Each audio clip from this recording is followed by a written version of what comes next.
انسانی جسم کے امراض کا تفصیلی بیان، یعنی انسان کے جسم میں جتنی بیماریاں ہو سکتی ہیں ان کا تفصیل سے تذکرہ ہے۔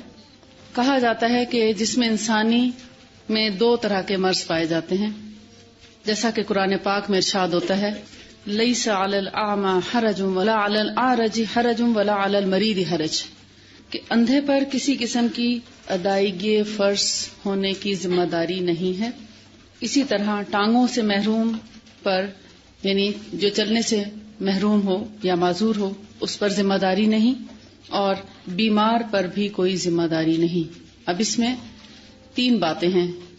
اندھے پر ادائیگی فرض، کس قسم کا فرض؟ یعنی اس کی آنکھوں سے متعلق جو اس پر فرائض عائد ہوتے تھے، اب اس کے بارے میں اس سے باز پرس نہیں کی جائے گی، کیونکہ اللہ تعالیٰ نے اس کو آنکھیں نہیں دی، آنکھوں سے دیکھ کے وہ چل سکتا تھا۔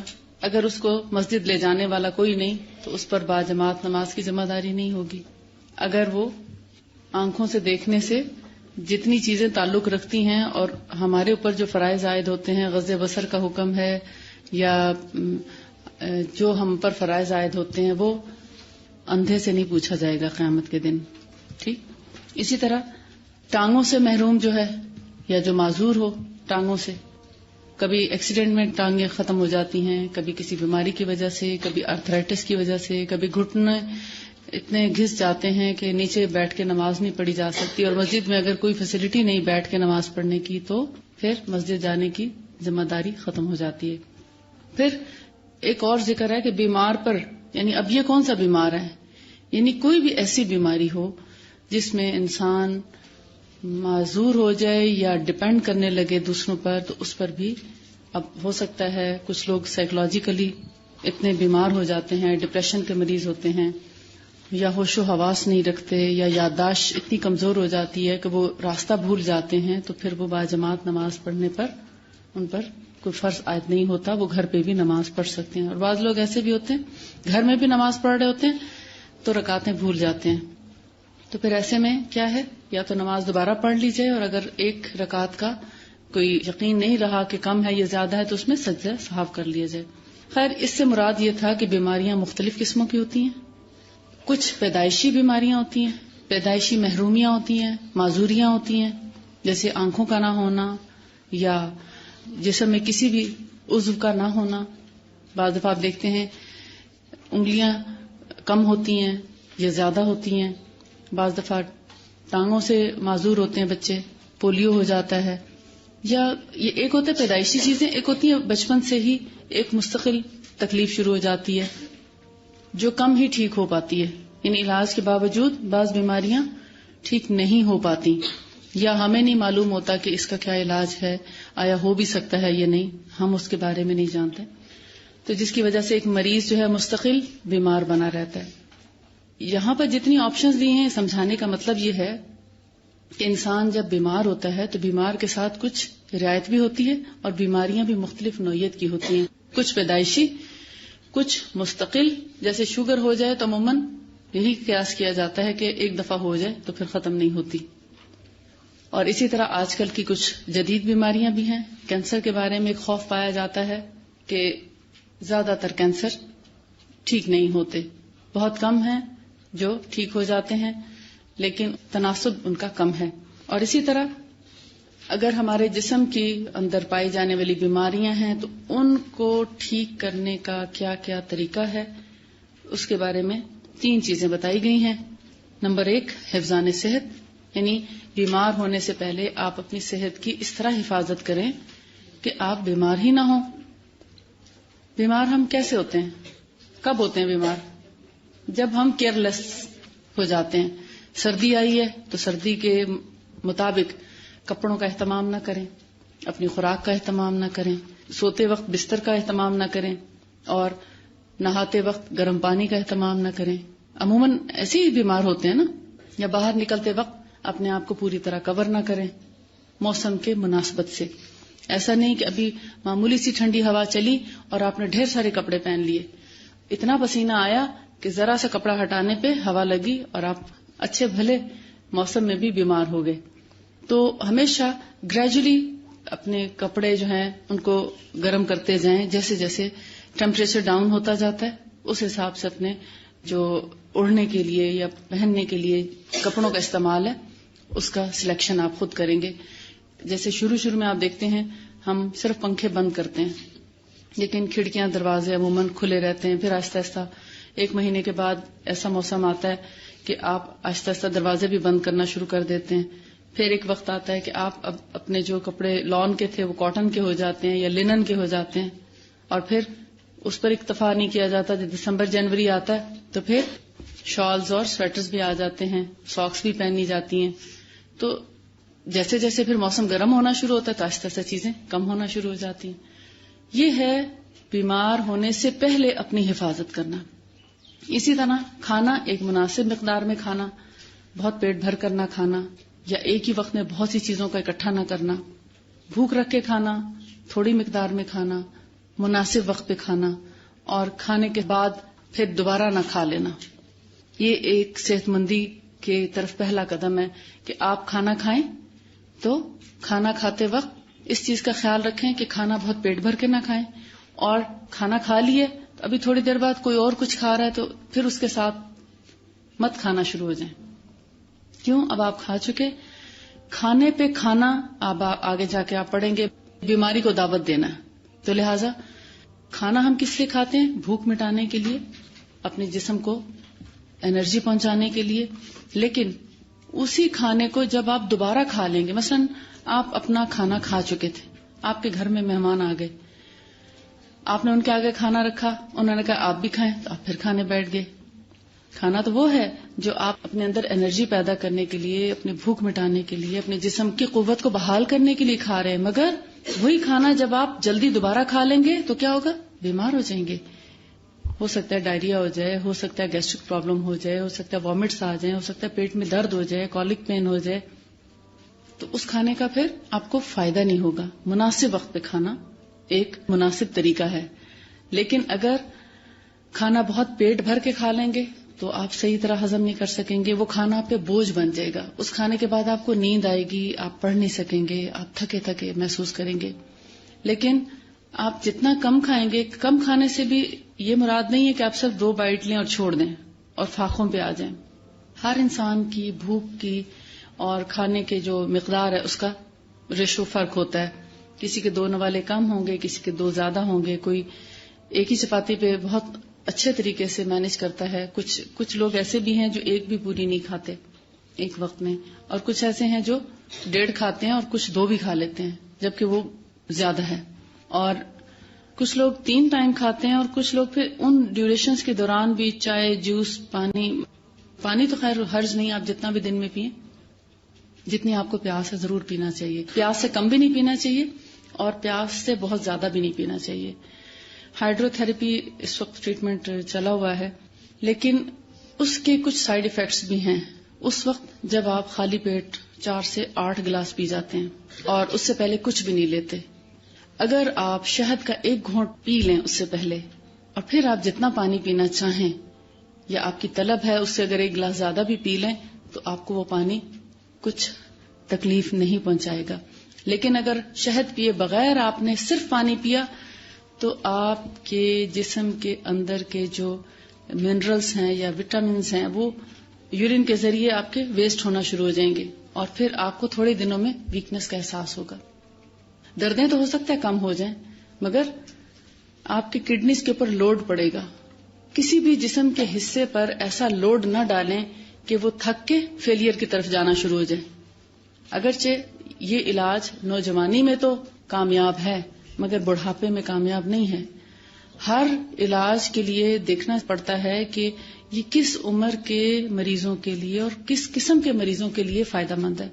ہر شخص ہائیڈرو تھراپی نہیں کرا سکتا کیونکہ ہر شخص کے گردے اتنے ایکٹیو نہیں ہوں گے کہ وہ اس پانی کو ریگولیٹ کریں اور یورین جو ہے آتا رہے اور آپ اس کو مینج کر سکیں. سب نہیں کر پائیں گے. اس لیے علاج کو اپنانے کے لیے یا علاج کی طرف جاتے وقت بھی احتیاط سے کام لیں.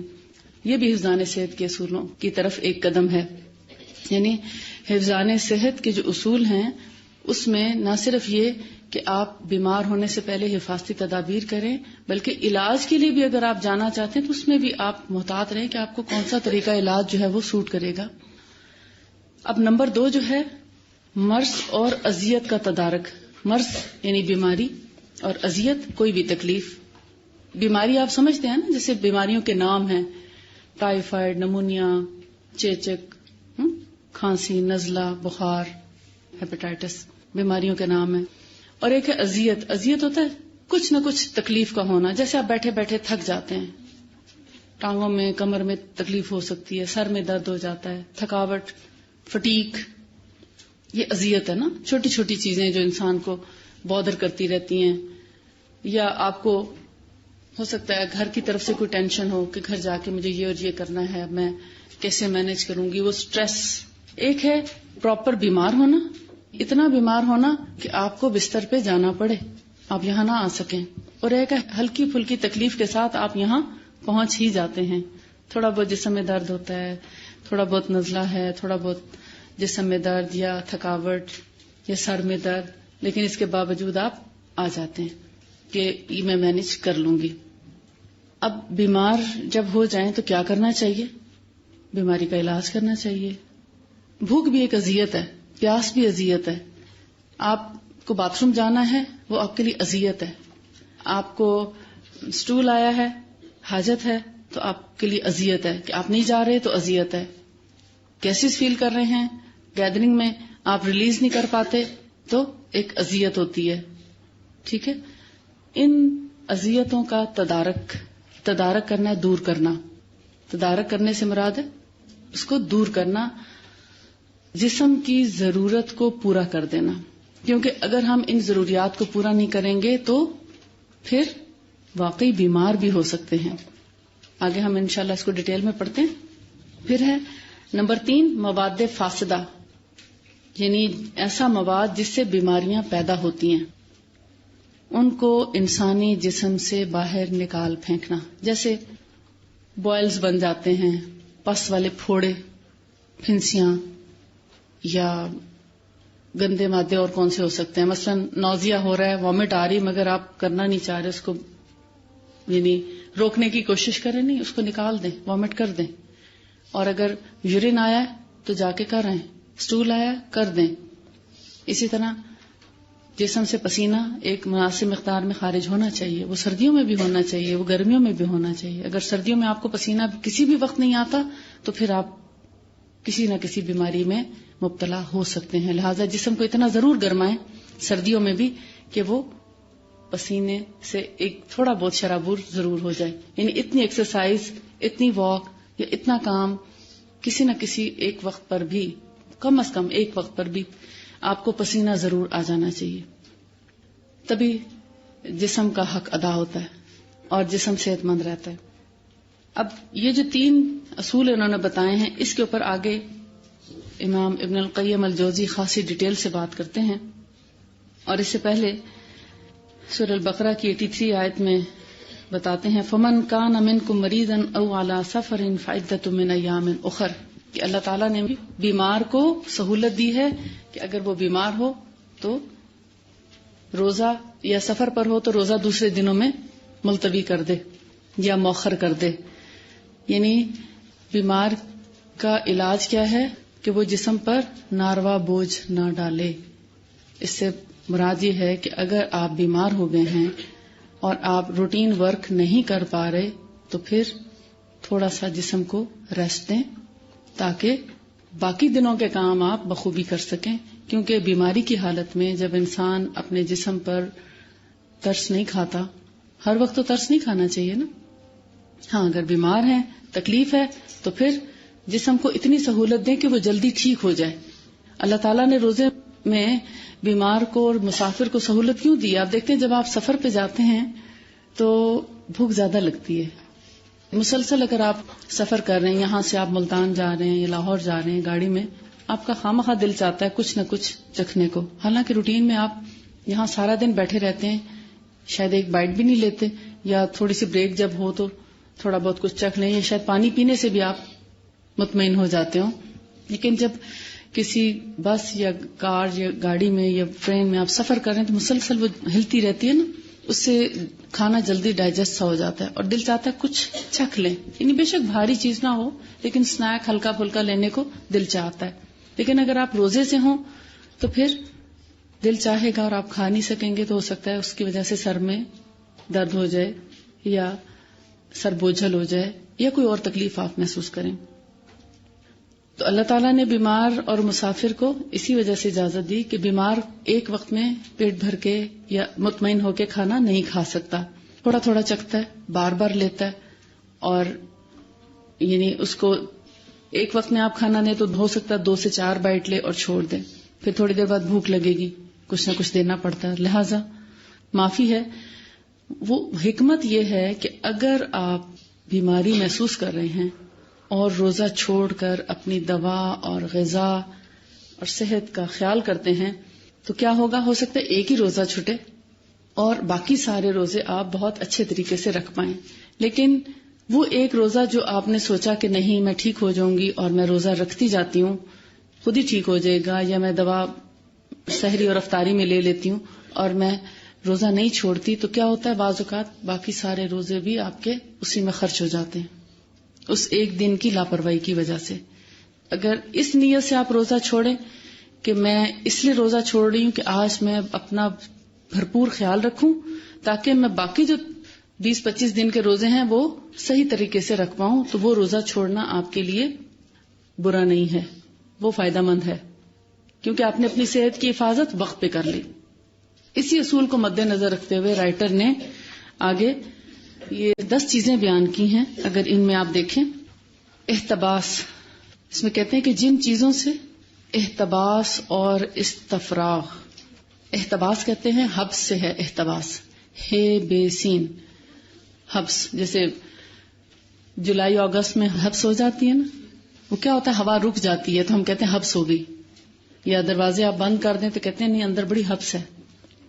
کیا ہوتا ہے، ہوا رک جاتی ہے، وینٹیلیشن ختم ہو جاتی ہے، ہوا کا گزر ختم ہو جاتا ہے تو حبس ہو جاتی. احتباس اسی سے ہے، یعنی کسی بھی چیز کا روک دینا یا رک جانا.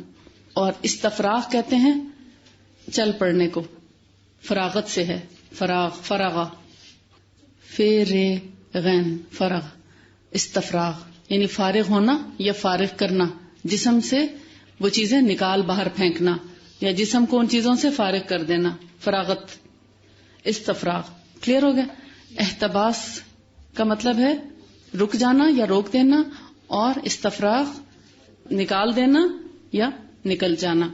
کہتے ہیں جس میں انسانی جن چیزوں کے روکنے یا زیادہ مقدار میں خارج ہونے سے بیمار ہوتا ہے، کہتے ہیں بہت زیادہ خارج کرنے سے بھی، ہائیڈرو تھراپی کریں گے، یورین زیادہ لائیں گے تو اس سے بھی آپ کو کئی بیماریاں ہو سکتی ہیں.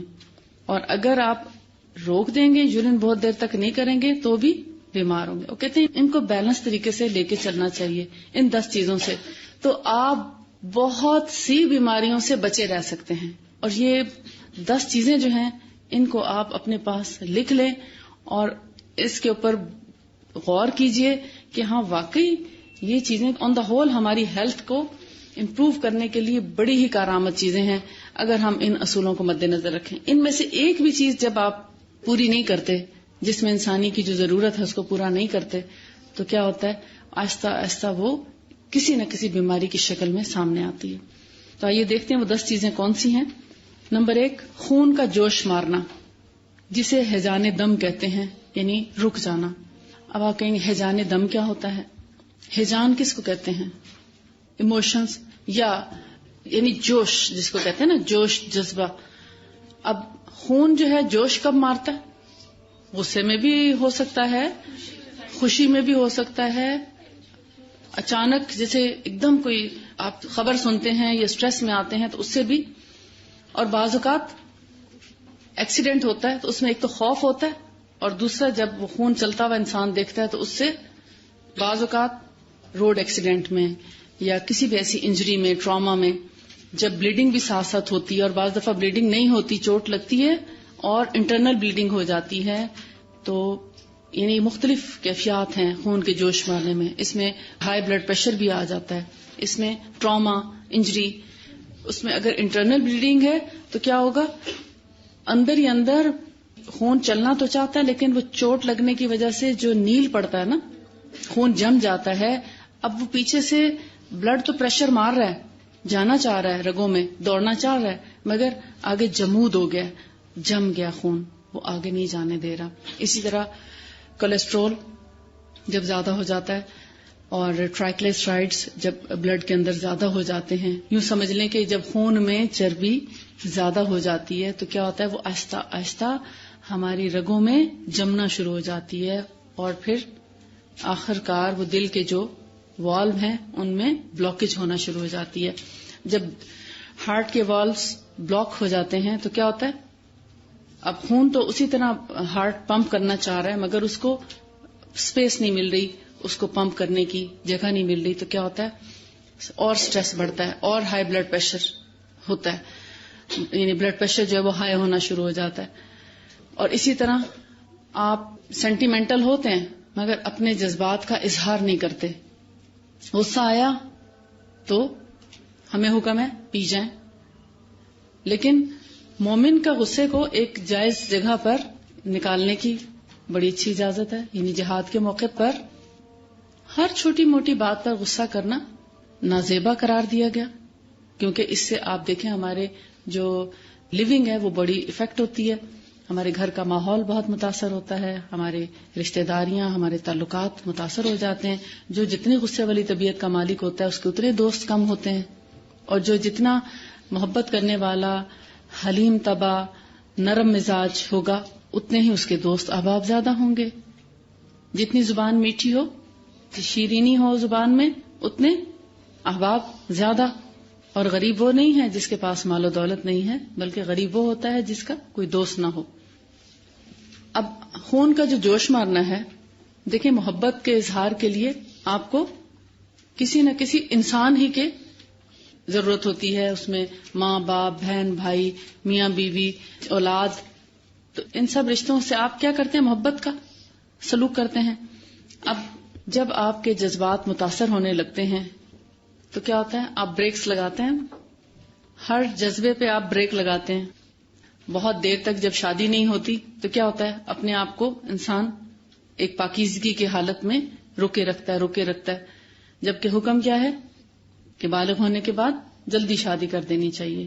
لیکن ہم اب ان چیزوں کو آکورڈ سمجھنے لگے، اور مغرب نے چونکہ اس کو بہت اچھالا کہ یہاں بہت ینگ ایج میں شادیاں کر دیتے ہیں جو کہ مناسب نہیں ہے، جبکہ اپنے ہاں 6 سال کے بعد بچوں کو سیکشل انٹرکورس کی ٹریننگ دینا شروع کر دیتے ہیں، باقاعدہ پڑھایا جاتا ہے وہاں پر. اور چھوٹے چھوٹے بچے جو ہیں وہ میاں بیوی کے تعلقات سے بہت اچھی طرح باخبر ہوتے ہیں اور ان کو پریکٹس بھی کرنا شروع کر دیتے ہیں. وہاں ان کو کچھ پابندی نہیں ہوتی. لیکن ہمارے ہاں ایک جائز دائرے کے اندر اگر بلوغت کے بعد نکاح کا حکم دیا گیا تو اس کو وہ برا سمجھتے ہیں، کیونکہ بیسیکلی وہ ایک خاندانی نظام کو توڑنے کی کوشش ہے. ہمیں یہ سوچنا چاہیے کہ ہمیں جو اجازت دی ہے بلوغت کے فوراً بعد تو وہ کیوں ہے، یا اس کو پسندیدہ کیوں قرار دیا گیا، تاکہ معاشرہ برائیوں سے بچا رہے، کسی کی نظر دوسرے کے اوپر نہ اٹھے. اور پھر غیر شادی شدہ کو پھر بھی تھوڑا سا پیچھے رکھا ہے، جبکہ بیوہ اور رنڈوا کو پہلے، اگر کوئی بیوہ یا رنڈوا ہے اس کی شادی کماری سے بھی پہلے کی جائے، کیونکہ وہ پریکٹس میں تھا یا تھی، تو اس کو پہلے سے اس کی کوئی نہ کوئی یعنی کہ شادی کا بندوبست کرنا چاہیے. جبکہ ہمارے ہاں اگر ایک دفعہ کسی کی ڈیتھ ہو جائے یا طلاق ہو جائے تو دوبارہ اس سے کوئی شادی نہیں کرتا، یعنی ایک معیوب چیز سمجھی جاتی ہے، جبکہ ایسا اسلام میں تو نہیں ہے. ہم کیوں پھر معیوب سمجھیں؟ اور آگے اگر دوسرا آپ پڑھیں، یعنی پہلا ہے نا خون کا جوش مارنا، جسے ہیجان دم کہتے ہیں، رک جانا، یعنی اس سے بہت سی بیماریاں پیدا ہوتی ہیں انسانی جسم میں. لہذا چاہے وہ جوش جذبات کا ہے، چاہے وہ خون کا ہے، بلڈ سرکولیشن کا ہے، یا بلڈ کسی نہ کسی وجہ سے اگر بلاک ہو رہا ہے تو اس کو سرکولیٹ کرنے کی کوشش کی جائے. اچھا، اس میں ایک اور چیز بھی رہ جاتی ہے، ہم دوسرے پہ تب جاتے ہیں. جیسے بعض اوقات کچھ لوگوں کے پاؤں بہت ٹھنڈے رہتے ہیں. آپ میں سے کتنے لوگوں کے پاؤں زیادہ ٹھنڈے رہتے ہیں؟ تقریباً آدھی کلاس کے ہوں گے، یہ دیکھ لیجئے آپ ریشو. یعنی کچھ لوگوں کے پاؤں زیادہ ٹھنڈے رہتے ہیں اور کچھ لوگوں کے پاؤں سردیوں میں بھی جلتے ہیں کچھ لوگ ایسے جن کے پاؤں کی جلن ہوتی، ساکس نہیں پہن سکتے. کتنے لوگ ہیں؟ کچھ لوگ ایسے ہوتے ہیں جو سر سے پاؤں تک ٹھنڈے رہتے ہیں، ایسے بھی ہیں کچھ. اتنے ہی جن کے پاؤں میں جلن ہے اسی حساب سے تناسب ان لوگوں کا بھی ہوگا جو سر سے ٹوپی نہیں اتار سکتے سردیوں میں، بلکہ گرمیوں میں بھی ان کا دل چاہتا ہے سر کو ڈھک کے ہی رکھیں، اور جب تک سر پہ ٹوپی یا کوئی موٹی چیز نہ لپیٹ لیں وہ سو نہیں سکتے. اور اسی طرح کچھ لوگ ایسے ہیں ان کے سر پہ تو پسینہ آتا ہے مگر پاؤں ٹھنڈے رہتے ہیں، یہ سر گرم رہتا ہے، ایسے لگتا ہے جیسے سرکولیشن صرف اوپر ہی ہے بلڈ کی لیکن پاؤں تک نہیں جاتی. تو یہ کیا بیسیکلی بلڈ سرکولیشن باڈی کے اندر درست نہیں ہوتی. اس کو ریگولیٹ اگر ہم کر لیں تو ہم سر درد سے بچ سکتے ہیں، ہائی بلڈ پریشر سے بچ سکتے ہیں، سٹریس سے بچ سکتے ہیں، اور بہت سے ایسے پرابلمز ہیں جیسے جب خون کا جوش اوپر کی طرف ہی رہے گا تو کچھ لوگوں کو اس کو کہتے ہیں روزیشیا، فیس بہت زیادہ ریڈ ہو جاتا ہے، ایک بیماری ہے، چیکس بہت ریڈ ہو جاتے ہیں اس کے ساتھ، یا فیس بہت بلش کرنے لگتا ہے حد سے زیادہ، یا آئیز کا پرابلم ہو سکتا ہے، آنکھوں میں ڈورے نظر آنے لگتے ہیں کیونکہ پریشر زیادہ تر اپر سائڈ پہ ہے. اسی طرح کانوں میں سائیں یا ٹینائٹس ہو جاتا ہے، شور آنا شروع ہو جاتا ہے، یا سور تھروٹ یا ٹونسلائٹس زیادہ ہونے لگتا ہے. مطلب جب آپ کی سرکولیشن ٹھیک نہیں تو سر درد تو چھوڑیں، اب تو ہوگا لازمی، چکر بھی آ سکتے ہیں اور گلے میں تکلیف ہو سکتی ہے، کوئی بھی ایسی پرابلم ہو سکتی ہے. لیکن جب بلڈ باڈی کے اندر پورے صحیح طریقے سے سرکولیٹ کر رہا ہے تو ہم بہت سی بیماریوں سے آٹومیٹیکلی بچے رہ سکتے ہیں. اب ہے جوش منی یا ہیجان منی جو غلط انداز سے اخراج پر مجبور کرے. اللہ تعالیٰ نے عورت اور مرد کے اندر جو جذبات رکھے ہیں، اشتہا جس کو بولتے ہیں، جنسی خواہش جس کی انتہا پر پانی کا اخراج ہوتا ہے مرد اور عورت دونوں میں. مرد اور عورت کے اخراج کو منی ہی کہا جاتا ہے، لیکن مردوں کو عموماً خواب میں بھی احتلام ہوتا ہے جس کے نتیجے میں منی ہی خارج ہوتی ہے. اور اسی طرح خواتین میں بھی اگر سیکشل انٹرکورس کے یا سیکشل قسم کے ان کو اگر تھاٹس آئیں اس کے انتہا پہ بھی یا سینٹیمنٹل ہونے پہ پانی کا اخراج ہوتا ہے جس پر غسل لازم ہو جاتا ہے. کسی خواب کی صورت میں یا کسی خیال کی صورت میں اگر آپ کو ویٹنس فیل ہوتی ہے تو پھر غسل کر کے ہی نماز پڑھنی چاہیے. عورتوں میں کم لیکن مردوں میں زیادہ پایا جاتا ہے، لیکن کبھی کبھار عورتوں میں بھی یعنی بہت کم ہوتا ہے لیکن کچھ خواتین میں بھی یہ زیادہ ہو سکتا ہے. یہ ایک ایسا جذبہ ہے جو فطرت نے رکھا ہے ہر انسان کے اندر، مگر اس کو صحیح ڈائریکشن نہیں ملتی. ہمارے معاشرے میں بھی اب پاسبلٹیز کم ہو گئی ہیں کیونکہ ہم وقت پہ شادی نہیں کرتے. بیٹوں کی شادی ہم اس لیے نہیں کرتے کہ اب وہ پڑھیں گے، پڑھ کے جب کمانا شروع کریں گے پھر اتنا کما لیں گے کہ اپنی شادی کے اخراجات اپنا گھر چلا سکیں، تو پھر ان کی شادی کی جاتی. اتنے میں وہ آدھے بوڑھے ہو چکے ہوتے ہیں. وہ 30 سے 35 سال کی عمر میں اب شادیاں ہو رہی ہیں موسٹلی. جب 30 سے 35 سال کی عمر میں شادی ہوگی تو باقی زندگی کتنی ہے انسان کی؟ یعنی گویا آدھی سے زیادہ عمر اس نے کمار پنے میں گزار دی. اب وہ کمار پنے میں جب گزارتا ہے ایک مرد اپنی زندگی تو کیا ہوتا ہے؟ جوش منی جو ایک بلوغت کے ساتھ ایک چیز شروع ہو گئی ہے اس کا یا تو ویسٹ ہوتی رہے گی. اب اس ویسٹ ہونے سے بھی مردوں میں بہت سے خواتین میں بھی پرابلمز آ جاتے ہیں. پہلے تو فزیکل پرابلم ہوتے ہیں، پھر آہستہ آہستہ سائیکولوجیکل پرابلم ہو جاتے ہیں، اور اس کا اینڈ ریزلٹ کیا ہوتا ہے کہ وہ بالکل بیکار ہو جاتے ہیں. ان میں وہ جو خواہش ہے وہ تقریباً ختم ہو جاتی ہے. لہذا وقت پہ شادی کرنا اور اس اخراج کو مناسب انداز میں خارج کرنا ہی صحت مندی ہے. بہرحال جوش منی، ہیجان منی جو غلط انداز سے اخراج پہ مجبور کرے، یعنی اگر تو آپ شادی کا بندوبست کر دیتے ہیں، نکاح کا بندوبست کر دیتے ہیں تو کیا ہے، یہ صحیح طریقہ ہے اس منی کو خارج کرنے کا. اور نکاح کے علاوہ جتنے طریقے ہیں وہ سب غلط ہیں، حرام ہیں. اسلام نے اس پر پوری طرح بین لگایا ہے اور اس کی قطعاً اجازت نہیں دی. ہاں خواب میں اگر ہو جاتا ہے اس پہ انسان کا کنٹرول نہیں ہے، لیکن اگر آپ کے دن بھر کے خیالات پاکیزہ ہیں تو خواب میں بھی نہیں آتا. لیکن اگر دن میں دماغ اسی طرف گھومتا رہے تب آپ کو ایسی چیزیں خواب میں آتی ہیں. اگر آپ کا دھیان اللہ کی طرف ہے، اپنی ذمہ داریاں ادا کرنے کی طرف ہے، تو بعض اوقات ایک سال بھی گزر جاتا ہے، اس طرف خیال نہیں آتا. لیکن کچھ لوگوں کے اندر قدرتی طور پر ان جذبات کا غلبہ ہوتا ہے، تو ایسے لوگوں کی شادی جلدی کر دینی چاہیے. اب بعض اوقات رشتہ ہوتا ہے اور مرد جو ہے وہ صحیح مرد نہیں ہوتا یا نامرد ہوتا ہے، یا اس کی جو ڈیزائرز ہیں وہ ختم ہو چکی ہوتی ہیں، تو ایسے میں اسلام نے اجازت دی ہے کہ ایک عورت کے اندر اگر ایسے جذبات زیادہ ہیں تو وہ اس سے طلاق لے کر کہیں اور شادی کر سکتی ہے، یا گھر والے اس کی شادی کروا سکتے ہیں، نکاح کرا سکتے ہیں. ابن القیم الجوزی کہہ رہے ہیں کہ جوش منی اور ہیجان منی جو غلط انداز پر مجبور کرتی ہے، اس سے معاشرے میں زنا، فساد، قتل و غارت بڑھ جاتی ہے.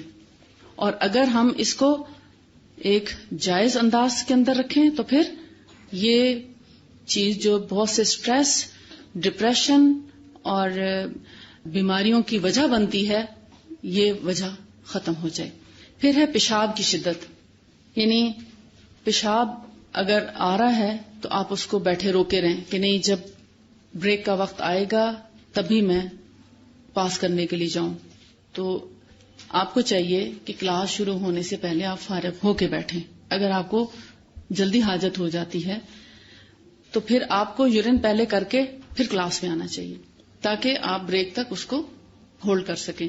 لیکن اگر آپ کو سردی کی وجہ سے یا کسی بھی وجہ سے، یا آپ جوس ایسا پی آئے ہیں کہ اس کے بعد آپ کو بار بار یورین آ رہا ہے، تو پھر آپ چلے جائیں اجازت لے کے، کیونکہ یورین کو بہت دیر تک ہولڈ کرنے سے بہت سی بیماریاں شروع ہو جاتی ہیں. اس میں سب سے پہلی جو ہے وہ ہے یورین پہ کنٹرول نہ رہنا. یعنی پھر آپ کو تھوڑا سا بھی یورین آتا ہے تو بلیڈر ایسے لگتا ہے کہ بس اب شاید پھٹ جائے گا، اور آپ کو جلدی جا کے یورین پاس کرنا چاہیے، ورنہ یورین لیک ہونا شروع ہو جاتا ہے کیونکہ ہولڈ ختم ہو گیا نا. اسفنکٹر لوز ہو جاتا ہے جو یورین کو ہولڈ کر کے رکھتا ہے. آہستہ آہستہ قطرے گرنا شروع ہو جاتے ہیں، جیسے حاجت ہوتی ہے تو بس آپ ناپاک ہو جاتے ہیں. تو بہتر کیا ہے، مناسب وقت میں یورین کو پاس کر رہے ہیں.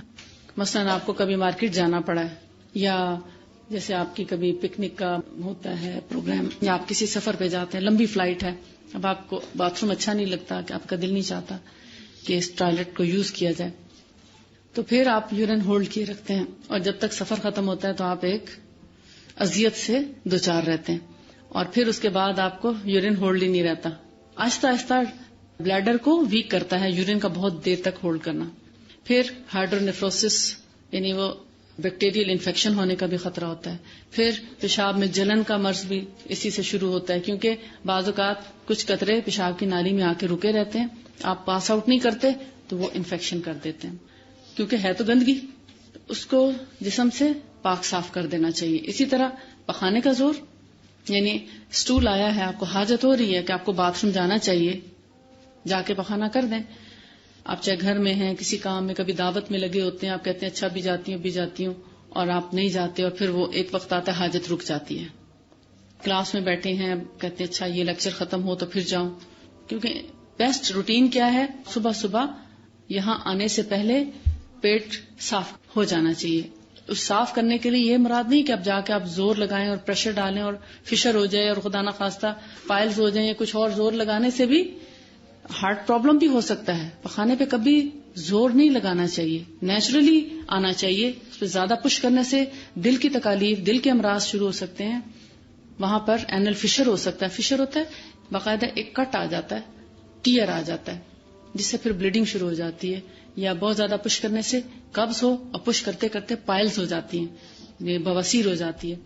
بہت زیادہ پش بھی نہیں کرنا چاہیے، لیکن بہت دیر تک ہولڈ بھی نہیں کرنا چاہیے، کیونکہ زیادہ دیر ہولڈ کرنے سے اسٹول ہارڈ ہو جائے گا تو بھی فشر ہوگا. اب ایک دفعہ اگر آپ کو حاجت ہو، آپ نے اپنے آپ کو روک لیا، دوسری دفعہ آپ کو موومنٹس بہت سلو آئیں گی، موومنٹس ہی ختم ہو جاتی ہیں.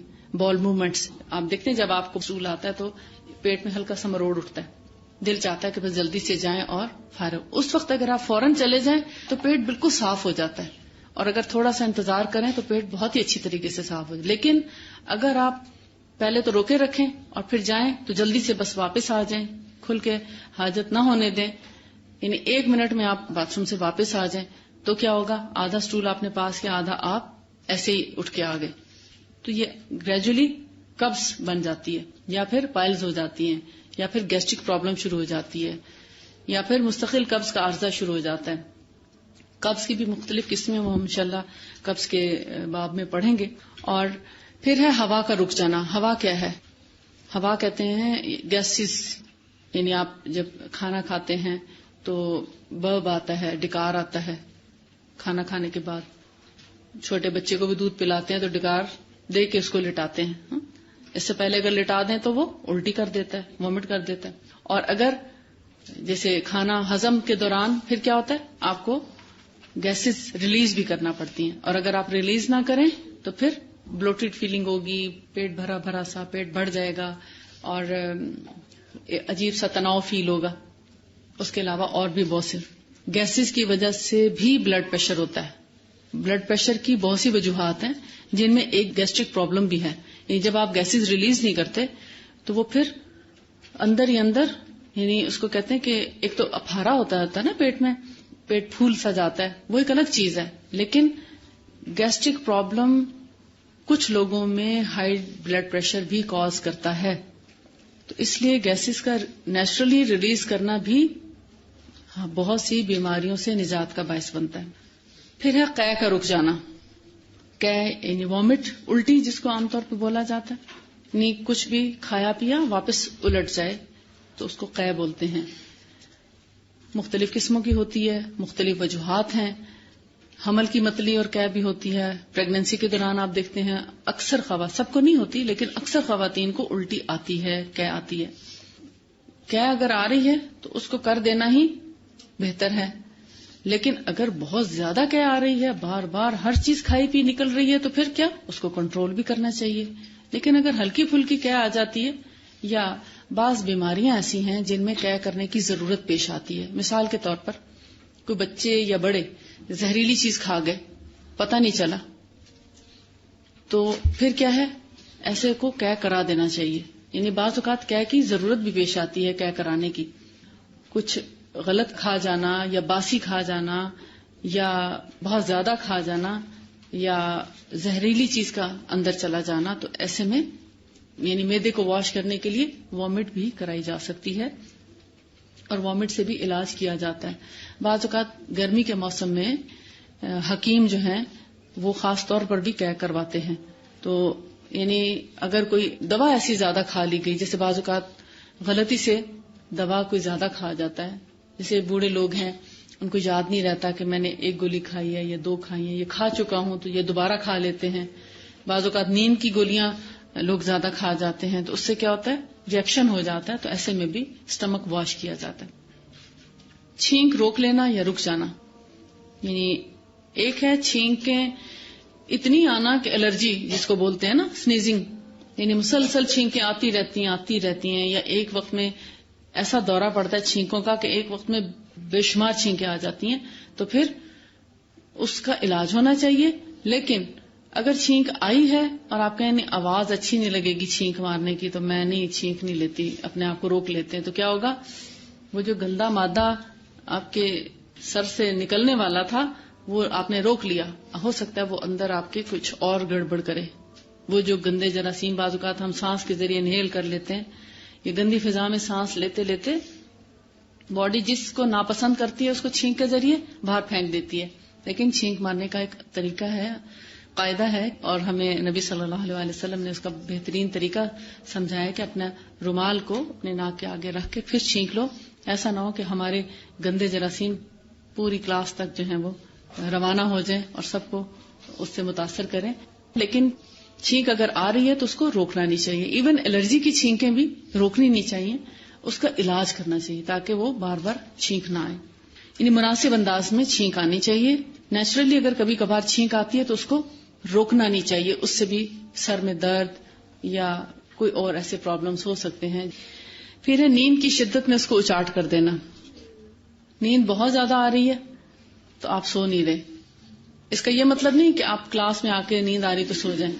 اس کا یہ مطلب ہے کہ رات میں اگر آپ کو 9 بجے نیند آ رہی ہے تو آپ 9 بجے سو جائیں. اگر آپ کا کوئی کام رکھا بھی ہے تو کوئی بات نہیں، اس کو اس طریقے سے تھوڑا سا مینج کر لیں کہ آپ اس کو صبح میں پورا کر سکیں، صبح جلدی اٹھ جائیں. اور اگر رات کو آپ کو 9 بجے نیند آنا شروع ہوئی اور آپ 12 بجے سوئے تو آپ کیا صبح سیٹسفیکشن ہوگی آپ کو نیند سے؟ سر میں درد ہو سکتا ہے، سر بھاری بوجھل، اور پھر طبیعت میں بھی ایک چڑچڑاپن پیدا ہو جاتا ہے، کسی کی بات پھر اچھی نہیں لگتی، صحیح طرح کھانے کو دل نہیں چاہتا، اور بھی بہت سے مسائل پیدا ہوتے ہیں. یا پھر اگر ایک شخص سو رہا ہے اور سوتے میں کسی نے آ کے دروازہ زور سے بجا دیا یا کچھ ایسا شور کیا کہ سوئے ہوئے کی آنکھ کھل گئی. اب آپ دیکھتے ہیں بہت سے لوگ ایسے ہیں جن کو نیند یا تو مشکل سے آتی ہے، اور اگر آئے بھی تو اتنی ڈیپ سلیپ نہیں لیتے، وہ کچی نیند ہوتی ہے ان کی، ذرا سے کھٹکے سے جاگ جاتے ہیں. تو پھر ایسے میں دوسرے کا بھی خیال کرنا چاہیے کہ اگر کوئی پاس سو رہا ہو تو اونچی آواز سے بات نہ کریں، یہ بھی ایک تہذیب کے اصول ہیں، اور ایسا شور نہ کریں. بعض دفعہ شاپر کی آواز ایسی ہوتی ہے کہ نیند میں سوئے ہوئے شخص کو بہت ڈسٹرب کرتی ہے، لیکن بہت سے لوگ ان چیزوں کا خیال نہیں کرتے. وہ شاپر میں سے کبھی کچھ نکال رہے ہیں، کبھی ڈال رہے ہیں، وہ دوسرا شخص سویا ہوا ساتھ اتنا ڈسٹرب ہو رہا ہوتا ہے. تو یہ دوسرے کو اذیت دینے والی بات ہے، اور دوسرے کی نیند جب ایک دفعہ اچاٹ ہو جائے تو پھر دوبارہ ویسی نیند نہیں آتی، اور ایک دفعہ نیند اچاٹ ہو جائے تو سر میں درد شروع ہو جائے گا. اور پھر بعض اوقات ایسا ہوتا ہے کہ نیند کا جو ڈیوریشن ہے وہ کم ہو جاتا ہے. بار بار نیند اچاٹ ہونے سے عادت پختہ ہو جاتی ہے کہ ہر 1 گھنٹے 2 گھنٹے کے بعد آنکھ کھل جاتی ہے.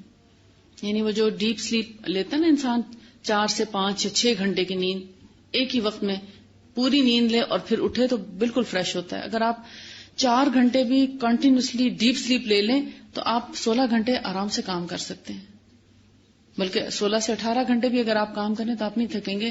لیکن آپ 8 گھنٹے سوئے مگر آپ ہر 2 گھنٹے بعد آپ کی آنکھ کھلتی رہے یا کوئی نہ کوئی آپ کو جگا دے کسی وجہ سے، تو آپ وہ 8 گھنٹے بھی آپ کے لیے ناکافی ہو جائیں گے، وہ آپ کو ریسٹ نہیں پورا ملے گا. ڈیپ سلیپ ہونا زیادہ ضروری ہے، اور اس کے لیے آپ اپنا ایک ماحول کریٹ کرتے ہیں سونے کے لیے، کرنا چاہیے تاکہ آپ کو تھوڑے وقت میں آپ کی نیند پوری ہو اور زیادہ وقت کے لیے آپ کارآمد انسان بنے. لہذا نیند کی شدت میں نیند لے لینا بہتر ہے بنسبت اس کو اچاٹ کر. اگر فرض کریں ان کیس اگر آپ پڑھ رہے ہیں اور آپ کو نیند آ جاتی ہے، آپ نہیں سو سکے کسی مجبوری کی وجہ سے، تو سب سے پیچھے جا کے اور صرف 5 منٹ کے لیے آپ آنکھیں بند کر لیں تو آپ فریش ہو جائیں گے. صرف 5 منٹ کے لیے، بے شک نیند نہ آئے لیکن تھوڑی دیر آنکھوں کو ریسٹ دے دیں تو پھر آپ باقی کلاس بہت اچھے طریقے سے لے سکتے ہیں. ادروائز آپ جب سوئیں گے تو باقی لوگ بھی آپ کو دیکھ دیکھ کے سونا شروع ہو جائیں گے. لیکن اس سے بہت سے پرابلمز بھی ہوتے ہیں نیند نہ آنے سے. آپ کو پتا ہے بہت سے لوگوں کو ڈپریشن ہو جاتا ہے، کیونکہ رات اللہ نے بنائی ہے سکون اور آرام کے لیے، اور جب ہم اس میں سوتے نہیں تو کیا ہوتا ہے، دن بھر بے چین رہتے ہیں، اور جب بے چین رہتے ہیں تو کام تو نہیں صحیح کر پاتے. اور پھر انسان دوسروں سے جب کمپیئر کرتا ہے کہ وہ تو اتنا اچھا کام کر لیتا ہے میں کیوں نہیں کر سکتی، تو آہستہ آہستہ سٹریس لینا شروع کر دیتا ہے کہ شاید میرے میں کوئی ایسا پرابلم ہے. تو وجعلنا اللیل لباسا وجعلنا النہار معاشا، اگر ہم اسی پہ عمل کریں کہ رات ہم سو جائیں اور دن میں ہم کام کریں تو فطرت کے مطابق جب ہم آئیں گے تو ہم بہت سی بیماریوں سے بچے رہیں گے. پھر اب نمبر 9، بھوک کی شدت. بھوک کی شدت میں کھانا کھا لینا چاہیے، اپنے آپ کو بہت بھوکا زیادہ دیر تک نہیں رکھنا چاہیے. ہاں جب آپ روزے سے ہوتے ہیں تو ظاہر ہے روزہ جو ہے وہ بھی ہمارے لیے بڑا فائدہ مند چیز ہے. روزے کے فائدے اگر کبھی اللہ نے چاہا تو انشاءاللہ آپ کو بتاؤں گی کہ جو اس وقت ریسرچ ہوئی ہے روزے کے اوپر اور روزے کے جو میڈیکل بینیفٹس ہیں وہ اگر ہم سب کو پتہ چل جائیں تو ہم ایک اور جیسے کہتے ہیں نا خوشی اور محبت سے روزہ رکھیں. یعنی اس لیے نہیں کہ ہمیں یہ فائدے ملیں گے، اس لیے کہ ہمیں تو ایمان لانے کی وجہ سے یہ ساری چیزیں مل رہی ہیں. جو لوگ ایمان نہیں لائے وہ سب اس سے محروم ہیں. 1 مہینے کے مسلسل روزے رکھنے سے ہمارا جگر اتنا صحت مند ہو جاتا ہے، اتنا فریش ہو جاتا ہے کہ 11 مہینے تک وہ ہمارے جسم کو بہت سی بیماریوں سے بچائے رکھتا ہے، اور ہمارے جسم کے اندر جتنے گندے مادے ہوتے ہیں وہ روزے کی حالت میں سب خارج ہو جاتے ہیں. ڈیٹاکسیفائی کرتا ہے باڈی کو، ریفریش کرتا ہے، اور بہت سے فائدے ہیں روزے کے. لیکن وہ 1 مہینے کی پریکٹس ہے. البتہ جب آپ روٹین میں روزے سے نہ ہوں تو بھوک لگے تو کھانا کھائیں. اس کا یہ بھی مطلب ہے کہ بغیر بھوک کے کھانا بھی نہ کھایا جائے، بلا وجہ مت کھائیں. بعض لوگ ہوتے ہیں نا کسی کو کھاتا دیکھتے ہیں تو کہتے ہیں مجھے بھی کھانا ہی چاہیے، اب ضرور کچھ کھا لینا چاہیے، وہ کھا رہا ہے لہذا مجھے بھی کھانا چاہیے. مجبور ہو جاتے ہیں کھانے پہ. حالانکہ آپ کو اتنا تو پتا ہونا چاہیے کہ میں نے کھانا کھا لیا، اب مجھے کھانے کی ضرورت نہیں ہے. اگر میں کھانے کے اوپر پھر کچھ کھاؤں گی تو بیمار ہو جاؤں گی، کیونکہ کھانے پہ کھانا بیماری کو دعوت دینا ہے. ہو سکتا ہے اس نے ناشتہ نہ کیا ہو، اس کو ٹائم ہی نہ ملا ہو گھر میں، اس لیے وہ اپنا ناشتہ ساتھ لے آئی ہو. اب وہ کھا رہی ہے تو آپ کے لیے کھانا فرض نہیں ہے. آپ نے کھانا کھا لیا، اب آپ اپنے ٹائم پہ کھانا کھائیں. جب بھوک محسوس ہو اس وقت کھانا جسم کے لیے زیادہ فائدہ مند ہے، جسم کو توانائی پہنچاتا ہے، جسم کو فائدہ پہنچاتا ہے، انرجی دیتا ہے. لیکن کھائے ہوئے پیٹ کے اوپر پھر کھا لیں گے تو وہ الٹا جسم کو بیمار کرے گا. پھر ہے پیاس کی شدت، آخری نمبر 10. جب آپ کو پیاس لگی ہو تو پانی پی لیں، یہ اس کا علاج ہے. جسم کو خشکی سے بچانے کے لیے، جسم کے اندر پانی کے مقدار کو اعتدال پر رکھنے کے لیے، خون کے دوران کو مناسب انداز میں رواں رکھنے کے لیے، یعنی دوران خون جو ہے مناسب انداز میں جاری رہے، اس کے لیے پانی کی خاص مقدار جو ہے جسم کو چاہیے ہوتی ہے. تو جتنی آپ کو پیاس لگے اس کے مطابق پانی ضرور پئیں. اگر آپ کو بار بار پیاس لگتی ہے تو آپ اپنے پاس پانی کی بوتل لے کے رکھیں تاکہ آپ کو بار بار اٹھ کے باہر نہ جانا پڑے. اور اگر آپ کو بالکل پیاس نہیں لگتی تو پھر بھی جسم کی ضرورت کو مد نظر رکھتے ہوئے دن میں کم از کم 3 سے 4 گلاس آپ پانی ضرور پی لیں. ہر کھانے سے پہلے اگر آپ 1 گلاس پانی پی لیں کچھ دیر پہلے تو آپ کا معدہ جو ہے وہ کھنگالا جاتا ہے. جیسے آپ کسی برتن کو دھوتے ہیں تو اس طرح آپ کا معدہ بھی واش ہو جاتا ہے. اور اس کے بعد جب آپ کھانا کھاتے ہیں تو کھانا ایک مناسب انداز میں پھر کھایا جاتا ہے، بہت زیادہ آپ کھانا نہیں کھاتے. پھر وہ جو پہلا پانی پیا ہوا ہے آپ کا، کھانے کو ہضم کرنے میں، جزو بدن بننے میں مدد دیتا ہے، جسم کو قبض سے بچاتا ہے اور اسکن کے اوپر آنے والی خشکی کو بھی کم رکھتا ہے. لیکن جو لوگ پانی کم پیتے ہیں پھر ان کو یا تو قبض کا مسئلہ ہوتا ہے یا سر درد بھی ہو سکتا ہے پانی کی کمی کی وجہ سے، اور پھر اسکن پہ آہستہ آہستہ ڈرائینس آنا شروع ہو جاتی ہے. سب سے پہلے سر میں شروع ہوتی ہے خشکی. تو سر کی خشکی کا ایک طرح سے علاج بھی ہے کہ آپ جسم کے اندر پانی کی کمی کو نہ ہونے دیں، اس کو پورا کیے رکھیں. تو آپ دیکھیں کہ جب ان 10 چیزوں کا آپ خیال رکھیں تو باقی کتنی بیماریاں ہیں جو بچ جاتی ہیں. یعنی باڈی کو اعتدال پہ رکھنے کے لیے، جسم کو اعتدال پہ رکھنے کے لیے ان 10 چیزوں کا آج سے اہتمام کرنا شروع کریں. بھوک لگے تو کھانا کھائیں، اور جتنی بھوک ہے اس سے تھوڑا سا کم کھانا کھائیں. پھر پیاس لگے تو پانی پئیں، لیکن اگر بالکل نہ لگے تو کچھ پانی ضرور پئیں، جسم کو ضرورت ہوتی ہے پانی کی. اور اسی طرح باقی جتنی چیزیں ہیں کہ اگر حاجت ہو رہی ہے، وامٹ آ رہی ہے یا یورین آیا ہے، سٹول پاس کرنا ہے، تو جا کے اپنے جسم کو اس اذیت سے بچا لیں. ادروائز ان سب چیزوں کے روک دینے سے یا ان کو مجبور کرنے سے کیا ہوگا؟ بیماریاں پیدا ہوں گی، اور یہ بیماریاں آگے چل کر پھر بڑی بڑی بیماریاں بن جاتی ہیں. آج آپ آدھے حکیم تو بن گئے ہوں گے انشاءاللہ، کیونکہ جتنی چیزیں آپ نے آج پڑھ لی ہیں شاید اس پر آپ نے پہلے کبھی اس طرح غور نہ کیا ہو. کیونکہ بھوک تو سب کو لگتی ہے، جو بھی انسان پیدا ہوتا بچے بھی کو بھی اس کو بھی ضرورت ہوتی ہے، بھوک لگتی ہے، تبھی وہ کھانا بھی سیکھ لیتا ہے، دودھ پینا سیکھ لیتا ہے.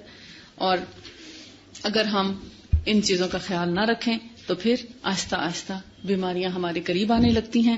باقی رہ جاتا ہے دل کا علاج. دل کی بیماریاں جو ہم نے کل پڑھی تھی، شک و شبہ کی بیماری اور شہوت کی بیماری، تو اس کا علاج سب سے بڑا سورس قرآن اور سنت ہے، حدیث پاک.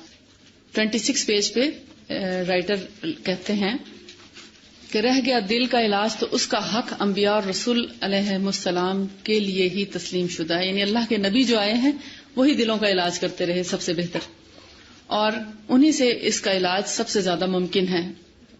اس لیے کہ دلوں کی صحت اور اصلاح تو یہی ہے کہ وہ اپنے پروردگار کو پہچاننے والے ہوں اور اپنے پیدا کرنے والے کو پہچانتے ہوں، اس کے نام اور اس کی صفات اور اس کے کاموں اور اس کے احکام سے پوری طرح واقف ہوں، اور اللہ تعالیٰ کی خوشنودی اور اس کی پسندیدگی کی جانب ان کا رخ ہو. یعنی اللہ کی رضا کی خاطر کام کرنے والے ہوں، اللہ کی خاطر بہت سی چیزوں سے رکنے والے ہوں، اور اس کی مناہی یعنی اس نے جن باتوں سے روکا ہے اور غصے کی باتوں سے پرہیز کرنے والے ہوں. ایسی بات بھی نہ کریں جس سے دوسرے کو غصہ آئے، اور نہ دوسروں کی باتوں سے خود مشتعل ہو کر غصہ آنے دیں. اس لیے کہ دل کی صحت اور اس کی زندگی ان چیزوں کی رعایت کیے بغیر ممکن ہی نہیں. یعنی روحانی بیماریاں یا ایسی بیماریاں جو جسمانی نہ ہوں وہ غم، غصہ، خوف سے پیدا ہوتی ہیں. لہذا غم، غصہ، خوف پیدا ہونے سے اپنے آپ کو بچانے کی کوشش کریں. اور ان تمام بیماریوں کے علاج کا جو حصول ہے وہ انبیاء علیہ السلام کے ذریعے ہی ہے. لہذا جو اللہ کے نبی کی اطاعت کرے گا اس کی صحت سب سے زیادہ اچھی ہوگی. لہذا دل کی زندگی جو ہے وہ قرآن اور سنت کے مطابق عمل پر ہے. اگر قرآن دل میں نہیں ہے تو وہ دل مردہ ہے. اور قرآن ایک ایسی روشنی ہے، ایک ایسا نور ہے جو ہمیں صحت مندی کی طرف لے کر آتا ہے. یعنی ہمیں راستہ دکھاتا ہے صحت مندی کا، نہ صرف یہ کہ روحانی طور پر بلکہ جسمانی طور پر بھی. آج سے جو آپ نے 10 چیزیں آج پڑھی ہیں ان پر عمل کرنا شروع کریں. اپنے جسم کو ان تکالیف سے بچائیں جو آج تک آپ اس کو پہنچاتے آئے ہیں. وآخر دعوانا ان الحمد للہ رب العالمین. سبحانک اللہم و بحمدک نشہد ان لا الہ الا انت نستغفرک و نتوب الیک. السلام علیکم ورحمۃ اللہ وبرکاتہ.